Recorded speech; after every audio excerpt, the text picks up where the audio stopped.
Welcome back. We're going to check out the next trailer for the graduate thesis game Combo Bombo.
All right, awesome. That was the beautiful, probably the cutest game I've ever seen, Combo Bombo, full of adorable violence.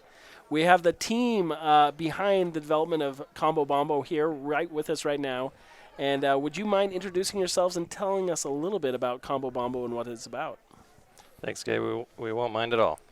I'm Ben Crosby. I'm a producer for this amazing team. And we've got these two who can introduce themselves, I suppose. Yep. So my name is Sean Wan. I'm mostly the level designer for the project, and I'll do some part of music there. It was a really good experience in working the team there. And we got Lawrence. Hi everyone, I'm Lawrence. I'm a producer on the team too. It's so nice here talking to everyone and to Gabe as well. And tell us a little bit about Combo Bombo. What's the game about? What is the hook, as we say? Yeah. So I think Combo Bombo is this is a party game where you can have fun with your friends. But the unique feature for this game is basically you can combine different weapons into more powerful ones. So you can see the trailer there. You can combine with a blower to combine them with the taser. So it's a more powerful weapon. You can stun your enemy. And we have such a combination with 4 base weapon and 6 combinations here. So it's going to create a lot of various experience there. Yeah, having fun with exploring the different combination and what those combined weapon can do is a big part of the fun we have in game. Yep. That's beautiful. So I'm hearing a couple. One is game to have with your friends, and the second part is combining these weapons. We're going to hop on the party game aspect of it first. Can you tell us a little bit, how do you play with friends with this game? How do you do that? Yep. So we have 2 map designed where each map have a unique mini game that requires players to both compete with each other as teams and also use the right kind of weapon for the right circumstance. So here on this map, we have the big crab holding a weapon, and only weapon combined from that, for example, the fork here can do damage to the crab, and that's how the player gets scored for their team. Yeah. So basically, we have the minigame as a common objective for the different teams. So this is basically a team versus a team where you can place a friend via Steam, use an invite function, or you can just create a lobby for your game for a friend to play.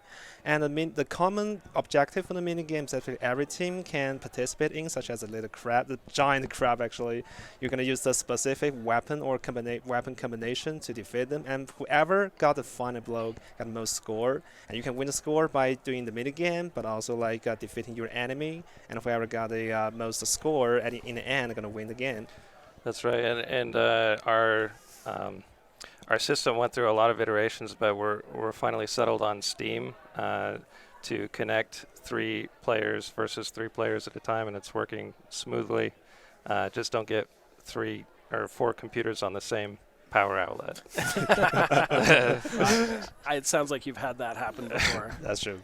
A common problem. So you said 3 versus 3 on Steam. So that is pretty awesome. So do you have? So you can just hop in right now. If I downloaded the game, which, if I'm not mistaken, 426 is available right now, right? Right. It is right Yes, now. Yeah, So- we just published on Steam about half an hour ago. Literally half an hour ago, yeah. But yeah, and if you want to like play with a friend, just like create a lobby and invite a friend, it's gonna be there. So you can have it figured out. You can have it. So yeah, if you're watching this, go on Steam, search for Combo Bombo, and give it a shot. Definitely. That's free. So this game is incredibly cute, and there are some party games out there. But were there any big inspirations when you got into it? Are there any games similarly that you kind of looked at and thought you got a little bit of inspiration from? Well, Fall Guys was one of the original inspirations, and it inspired a lot of the cutesy art. A lot of that kind of happened naturally, actually. We just set the artist loose on the design. And then as we went on, one of our design pillars was variety, and the game started to look more like Halo, which is really great because it's one of the best games of all time for having multiple people play it at once. So it's kind of a combination between one of those more hardcore things, but also Fall Guys. Our other pillars were designed around, chosen around keeping the game simple enough for people to play, even if they're not hardcore gamers. Yeah, exactly. Right. So what I'm hearing is Fall Guys meets Halo. Yeah. That sounds like a pretty rad combination right there. Can you tell me, with those hurdles and coming into it, did you run any technical issues, any difficulties with getting to work amongst multiple players online? Yeah, so we actually have a lot of setback when we're trying to create a multiplayer experience. We used to have a dedicated server basically we have a standalone server running there, and you have to host it, and everyone need that server to be alive to have a game played. But with the game server, we just like we have a second solution with a listen server. It's basically we use the player as the server host, and if whoever want to play with anyone else, gonna join the server, which is gonna be also the player itself. So basically, it's a client versus a client. It's much convenient, and Steam has a great support for that because we also met a lot of difficulty when we're trying to build a dedicated server, so we really spent a lot of time to switch up solution to the listen server we're talking about, but that works out finally, and really appreciate our engineers' huge work on this part. Yeah, a lot of engineers behind the scenes to get something like this working, and that's a tremendous effort and accomplishment. I'm going to ask you guys a question because this is a common theme. The trailer we're seeing playing right now, is that pretty accurate to what the game looks like right now? Now I think we got a lot of polished version for the when we compare with this version of trailer. I think. Yeah, I think we made some major UX and UI and UX improvements since we recorded this trailer. Yeah, we have a full-on UI menu now with a bunch of settings that player can tweak for themselves. Besides that, I think is mostly accurate. Yeah, we got a second The level. mechanics. Yeah, we got a different match. We also have a tutorial level you can start with, and you can customize your character, and which is, I would say, just like a hop into Steam and download for the show. Yeah, there you go. Yep. I was going to ask if you had any advice. Appreciate. Any advice for anyone who wants to check the polished version? And that's it. It's there right now to download, right? It is. So you can hop on right now, play with and have a heck of a lot of fun. Sorry. Let me ask you this. What is this done in Unreal or is it Unity? Unreal. This is all Unreal Engine. Awesome. And what other tools or software did you guys use to develop this? We used the Epic server for a little while. Yeah, that's a dedicated server time, which is our Steam basically Steam help with the multiplayer to use our listen server. We use the Wise as our audio solution, and in terms of source control, we use both GitHub and Perforce, but that's basically some development tool. And of course, Jira. We shouldn't overlook Jira, but especially Miro, because Fushan is a wizard at Miro. It was incredible. Yeah, you see what he was doing. Miro, but yeah. We should put it on the concept art, the Miro board, or like on the back if we get a physical copy or something. Yeah, we still have Miro board though. Personally, I think that's a good snapshot for our project, and you can see through how the project development from this original started.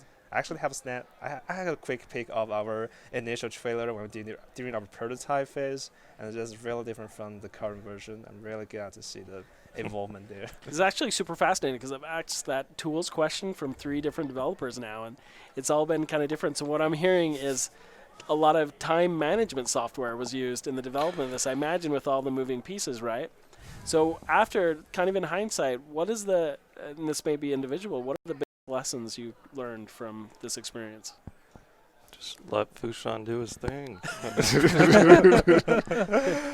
Yeah. I don't know. What do you guys have to say? I can learn a lot from this project because, like, I think I done a lot of stuff with. I think the most part is basically I'm doing the since of different field. I used to have production, got the mirror board and the level design. This is the first time I actually try to polish the environment arts. There's a lot of time and effort there, so I really learned a lot from that. And also I'm doing the audio part, the music, and the audio implementation is lessons I can learn. So in terms of like skill field, I think I definitely like gain a lot of stuff from there. But I think that above all, the most valuable experience is how you can work with an amazing team. Like kind of you need to contribute to some project with the passion. In the last like 2 or 3 weeks, we're basically trying to build a game every day, and we play test every night. We try to find as many bugs as we can find. We're trying to like polish from different aspects, the UI, the sound, play, or even like some tiny details for the VFX. There's a lot of effort can pay there. So I think this experience definitely the most valuable things I get from this project. What I noticed too is that near the end of the project, when the game was made, surprisingly, all of the developers kind of had a creative outburst where it seemed like they were not finally, but they were especially having fun, and it was they started making features that I think are the best in the game, like the crab coming out of the ground and the oversized weapons that are overpowered too. We just had more fun with it, and maybe it's not exactly what will happen for every video game, but I think for a party video game it makes a lot of sense that once people felt the stress was relieved, they started developing more creatively and even more productively too. That is beautiful. And before we move on, I just want to echo one of the things Ben said about Fushan, and that's one of the philosophies here at the University of Utah, is to let talented people do talented things, and I'm super proud of the work you've done on this game. Everyone go check it out on Steam. It's an amazing collaborative process and an incredible party game that is worth playing and checking out. Support student games. Leave some comments, some positive reviews. And we will now take a little break before we move on to High Rise of the Guardians. Thank you, guys.